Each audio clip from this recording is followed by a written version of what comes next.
look at me wrong and I'm gonna start laughing.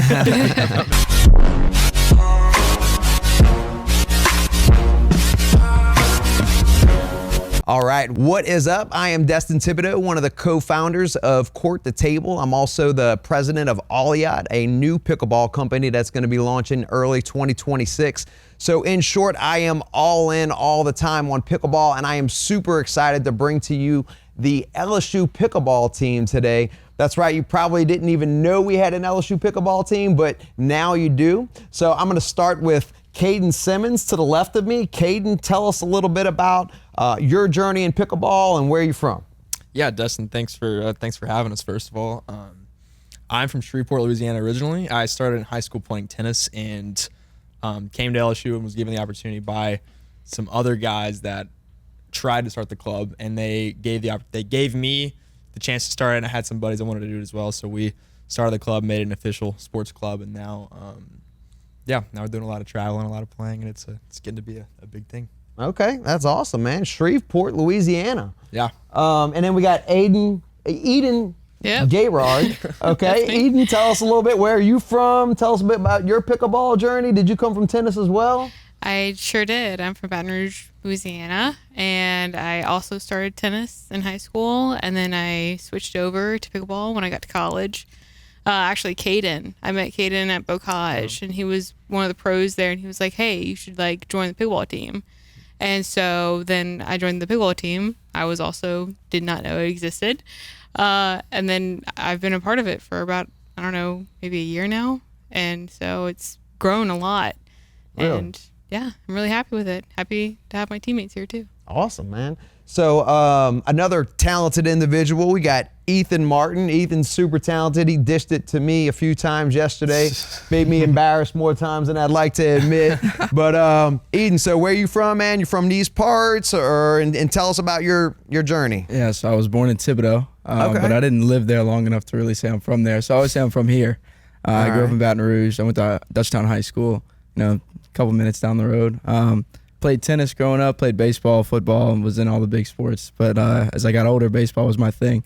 My dad played college tennis at Nichols, so it was always something that I kept going, back to. And it was really easy to just go pick up a racket one day and play. And then I tore my elbow pitching in high school, so no bueno. There was nothing else I could do with that. So even playing tennis after that, it was really hard. And I never had surgery or anything like that. So pickleball was something I picked up as a way to get the, I guess, kind of the athlete in me back out. And then eventually started going to Stacks, met some good friends, and met some people like Cayden and Ignacio, who's not here today. But some guys who really got me involved. Went to Southeastern my first year of college, and then sat down this summer with Cayden and Ignacio, and they're like, got to get you to LSU to come play for the team, and we made it happen. So that's where we are now. Awesome. So what is it that's different about pickleball versus tennis, where that injury prevented you from being able to play tennis, but you're able to play pickleball? Because they're somewhat similar, right? The technique and the ground strokes, they're somewhat similar, right? Yeah. So I guess the strain wasn't as different, or wasn't as close as you would think. There's no overhead serves. If you're hitting an overhead in pickleball, it's kind of easy to smash a ball that isn't really that heavy. Versus tennis, you're putting a lot of strain, because I guess the technology between the strings and the ball is different than the paddle face in a pickleball. So it was definitely a lot lighter, a lot easier to adjust to my arm versus a tennis racket. But yeah, everything else is pretty much the same. I got you. So for all you struggling, injured athletes out there, there is hope, and it's with pickleball, okay? So, all right, awesome. Another one of our ladies of pickleball, LSU Pickleball. We got Maddie Stephens. Maddie, where are you from? Tell us about your journey. So I'm from Baton Rouge, and I'm a big volleyball girl, so played all my life. Won a state championship at Dunham, which is about 5 minutes from here. And then I got into pickleball probably about 5 months ago. Some of the people on the club volleyball team at LSU started playing, so got into it with them, and then I tried out, and now I'm playing with good people. Just getting better, so it's a lot of fun. Wow. So I've actually seen a lot of people transfer from volleyball to pickleball, or I've seen a trend that, good volleyball players make good pickleball players. Yeah. Why is that? I think the movement is super similar. It's a lot of sporadic side-to-side movement, and just hand-eye contact. I mean, you're close in a volleyball court, somebody's banging it down at you. I think that's why the hand-eye coordination is a lot easier, just because the volleyball's coming so quick, and so is the pickleball. Okay, yeah. Awesome. Is there something in relation to the community and the type of people and things like that as well? I would say, yeah. Volleyball teams, I mean, you just get super close. Eden, you played, so you know. Yeah, you get like really hype Yeah. between each and every point, Yeah. and pickleball is really close, at least for the LSU pickleball team. Yeah, very competitive. That's why I like it so much, is because I get to bring that back. So. All right, awesome. It's an excuse to that. And finally, we got Aaron Millet right here. Aaron, tell us a little bit about yourself, where you're from, your journey in pickleball. Yeah, so I was born in Laplace, Louisiana. We moved when I was in 4th grade, I think, to Ascension Parish. I went to a school called Sandoval High School. But yeah, I played soccer my whole life. I played a little bit of baseball, but I had to pick at one point, so I picked soccer. And yeah, I played for probably 12, 13 years of my life. And after my senior year of high school, we lost in, I think it was a state semifinal. And I just decided to hang them up. I was like, I'm tired of this. But then at LSU freshman year, we found pickleball courts, and so we went play, and then I met some people there, Cayden, and then another guy, Carter, and that was the guy who originally started the club. And yeah, joined the club. We started a team, and it's just grown from there. So, How long you been playing pickleball? probably around 2 years now, but like seriously about a year. So Wow. So, you know what's so cool about that is that you can only be playing a sport for 2 years and actually play and compete at the college level right now. yeah, for sure. I think just playing against better players helps you get a lot better because you can pick up on the small things they do. And pickleball is just so easy to pick up, and then you just keep learning, and I feel like there's no stopping getting better. Like there's like the 7 O's, right? Like Ben Johns, but you can just keep getting better every day. So. And speaking of Ben Johns, so the #1 female player in the world, Annalie Waters, she actually came from soccer.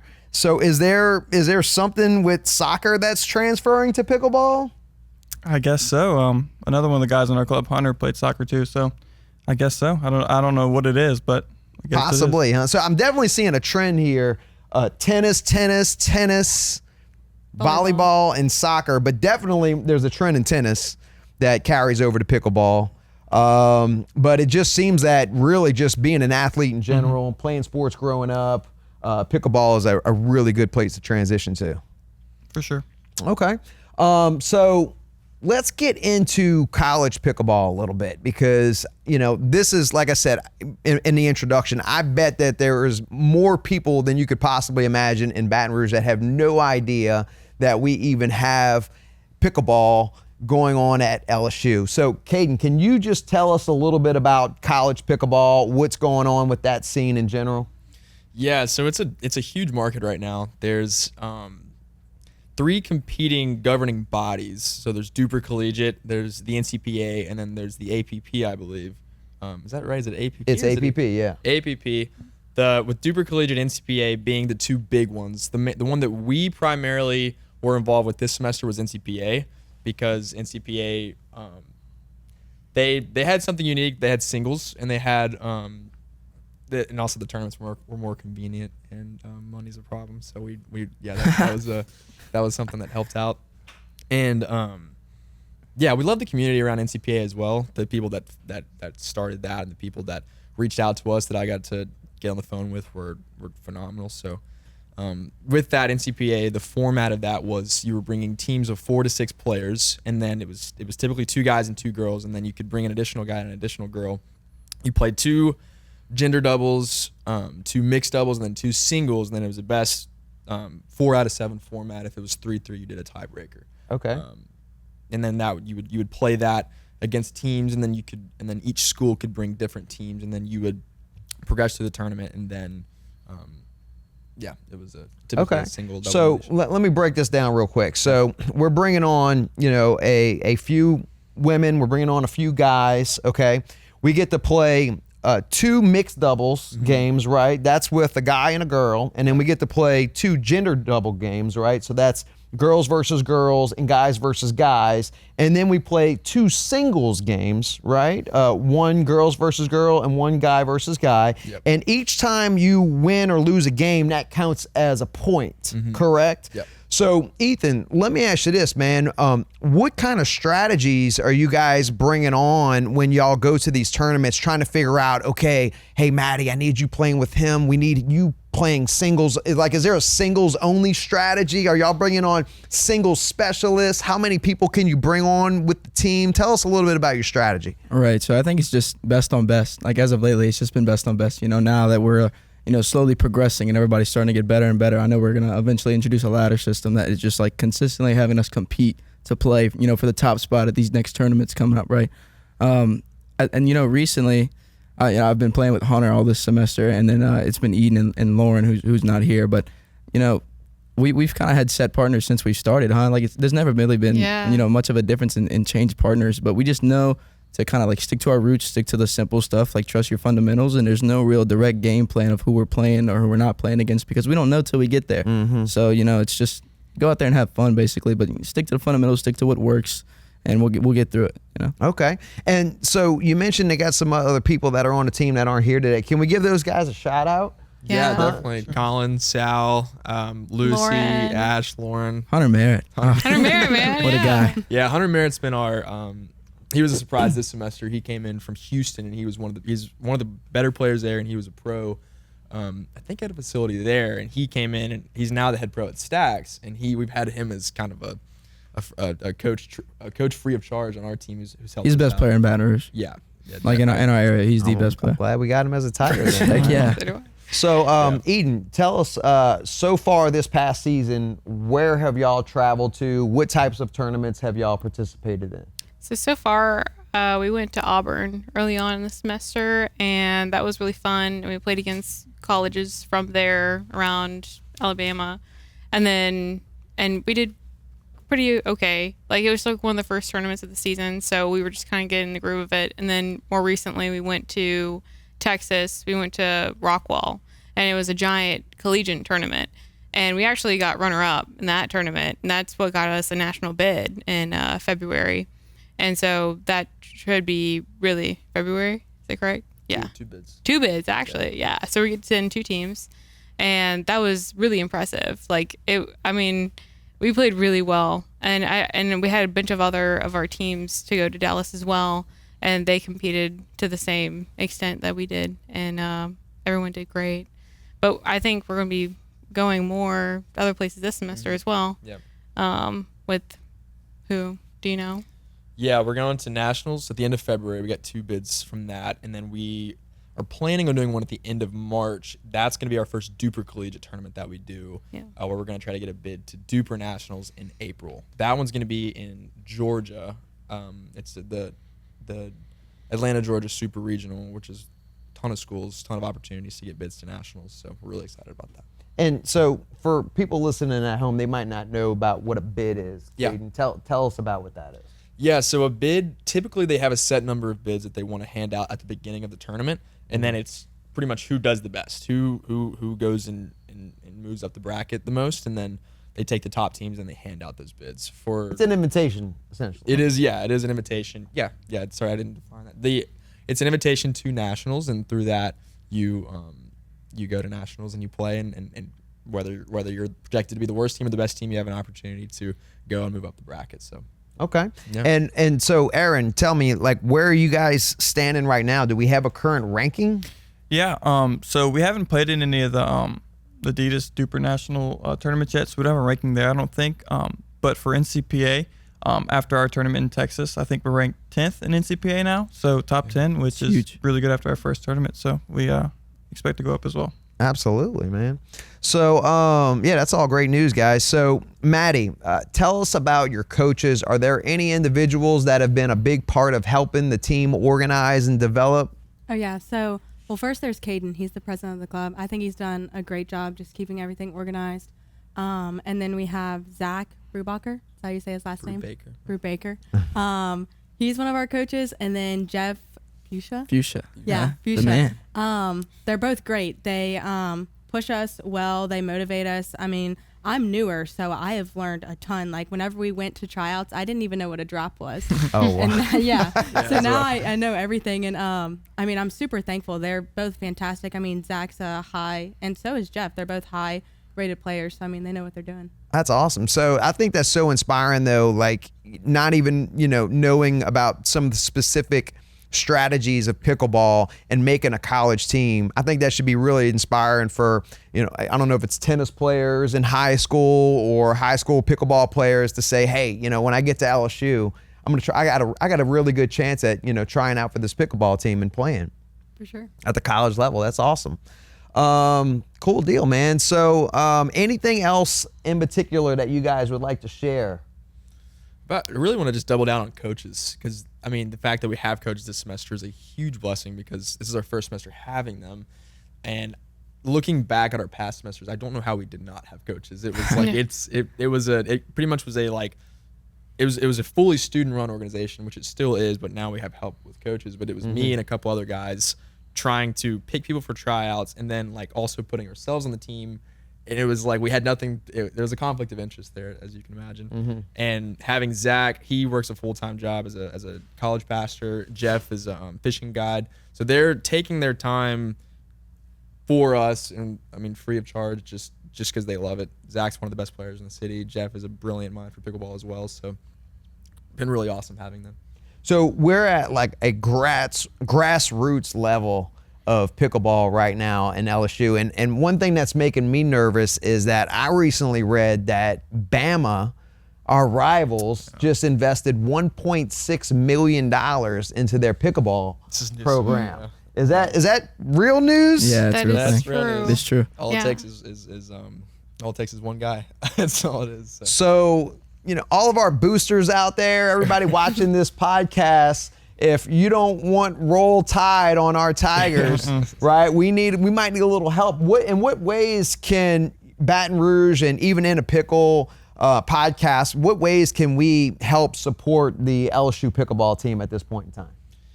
Monetary donations, honestly, that's probably, I mean, we need to go to more tournaments. We need to play more tournaments. We need to meet new people. We need to go to more events. It's how we get our names out there. And we need to play better competition. We can't do that if we can't pay for gas and if we can't buy a plane ticket. So it really comes down to that. Well, you heard it right there. We need some monetary donate. Do we have a GoFundMe? We're gonna have a fundraiser in the spring. It's gonna be like a GoFundMe kind of a thing. We're gonna send out the link. We're gonna put it out there, and we're gonna be much more intentional about sitting down with people and just saying like, hey, we love this. We recognize. I'd imagine we'd sit down with people that also have a passion for pickleball, and we say, hey, we have a passion for pickleball. You have a passion for it too. Would you like to partner with us and help us reach the same goal? Okay. So everybody continue to follow us on our social medias, because when times come, we're going to go ahead and help share that GoFundMe link and help raise some money for our Tigers. So look, I'll tell you what, to wrap this up, I got a good idea. I want to get one pickleball tip. If you could give one tip to someone out there watching pickleball, whether they're, just getting into it, maybe even advanced, what is your one hot pro tip? So let's go ahead and start with Ethan. If you got one tip, Ethan, what would it be in pickleball? I would definitely start from the ground up with building like elite habits, and that's in anything, not even just in pickleball, but like especially as an athlete, it's really important for you to have a foundation that you're built upon, whether it's, going and hitting for 3 hours a day or running around your neighborhood just to get some cardio and be conditioned. I think building little things like that and having a plan and trusting the process and just trying to build, elite habits. Like these guys that play football for LSU, those guys aren't just taking care of their body on the field. They're doing the right things on and off the field. So I think for us especially, and we talked about coaching earlier, that's definitely a big part. Trust your roots, trust your coaches, trust your foundation of people around you, and start building those habits. Yeah, consistency, right? Yeah. I like that a lot. That's really good knowledge right there. What about you, Maddie? I would say this kind of transferred over from volleyball because it's a point-for-point kind of thing, but just not dwelling on your mistakes. And when the mistake happens, like take a deep breath, all right, next ball kind of thing. And then just like the game's not over until it's over. The other day, yesterday, we were down like 2-8, I think. Yeah, a lot. And we came back. We didn't end up winning, but like it's never over. You just keep fighting. So, I mean, I would say. I love that. I mean, spoken like a true champion, right? Get that point in the back of your mind, move forward. That's awesome. That's really good advice. What about you, Aaron? What's your big tip? Yeah, I think just playing against people that are better than you. I mean, you don't really have to look at rating, but you can just pick up on little things that they do and put them into your game or do that. But then also just drilling those things that you see, right? Drilling works so well. I've noticed that by just drilling with Coach Jeff at his house. But yeah, just playing people better than you and just learning from them. Okay. Yeah, and I noticed sometimes that could be hard for someone too, right? Like how does someone get an opportunity to play with someone better than them? I mean, do you have any tips for that? I mean, do you ask? Do you pay for lessons? Do you create a fake duper? I really don't know. We have a few guys in the club that are pretty good, really good. And so we play against them a lot. But I guess just going playing in tournaments as well, playing against people you don't play against. I know we've realized it, but we play against the same people at practice all the time. So like we're starting to play against their habits and not just playing like actual pickleball and just the regular things that you would do. So I guess going playing in tournaments and playing people you've never played against and playing in divisions higher than you should be, just to see where you're at and to get better. Yeah, that's all really good advice. What about you, Cayden? More of a technical thing, just footwork is so important. With Hunter, Hunter Merritt comes from soccer, Aaron comes from soccer. Tennis, obviously footwork's important. Volleyball, footwork's important. Like, I think it's why soccer players in general also do so much better, is because it's all footwork. And then, everything from your hips up, it's all depends on your legs, obviously. So being able to put your feet in the right spot is I think super important. And then watching pro players also and how they move their feet is pretty awesome. Yeah, I think that's so important. It's people like you and Ethan and all you guys, y'all grew up playing sports, y'all, and they were taught that way, right? Like taught fundamentals. When people get into pickleball, they just start playing. Yeah. Right? So, and they focus on shots or whatnot. And nobody ever says footwork first. So I think that's huge. And I hope as the game continues to evolve, like we get, more coaches. Because you said you were a pro at Bocage teaching tennis? Yeah. Right. So that's, you understand, you were probably taught fundamentally. Yeah. Right? When you were a kid being taught tennis, that was probably like one of your first weeks was footwork, right? Right. Well, me coming in pickleball as just a pickleball player, I don't think anybody mentioned footwork till after I was playing for about a year. And I think it was you two. Yeah. That's probably it. All right, Eden, what about you? So I would definitely kind of going off of Aaron's point of like going and doing tournaments. Because like when I first started, I started playing like locally, like in a random gym, like playing off of like a horrible net, have a wooden paddle. It was horrible. And then I met a lot of people through Stacks and like got a community out of that. And I played in a tournament. And through that tournament, I went to nationals. And playing in nationals, and we ended up winning nationals. So it's just like you never expect it. You don't know what's going to happen, and just being able to like put yourself out there and competing against other people is what's going to make you want to play more, even if you win or lose. And it's just being able to be part of the community, LSU or even Stacks or even a random group me that you find online. Yeah, no, I agree with that. And I think one thing that people don't talk about is competing is almost like a separate skill in its own, right? Like how you handle your nerves, how you relax. I mean, the way you play at the UREC might not be the way you play, when you're at Auburn playing against Bama, right? Yeah, pressure's different. So yeah, I appreciate that advice as well. So that was some really good, unique advice that we have. I could tell you guys are really, really talented. We didn't get any like really generic advice or anything. That was some really good high level tips right there. So I really appreciate that. Really appreciate you guys coming on today. And we will be looking forward to maybe getting you guys on again, sharing that GoFundMe link, trying to, bring some support to you guys so we can take LSU Pickleball into the future. Yeah, sure. Absolutely. Sure. All right. Appreciate you, very much, Dustin. Destin. I appreciate it. All right. Thank you guys. Yes, sir. Thank you so much.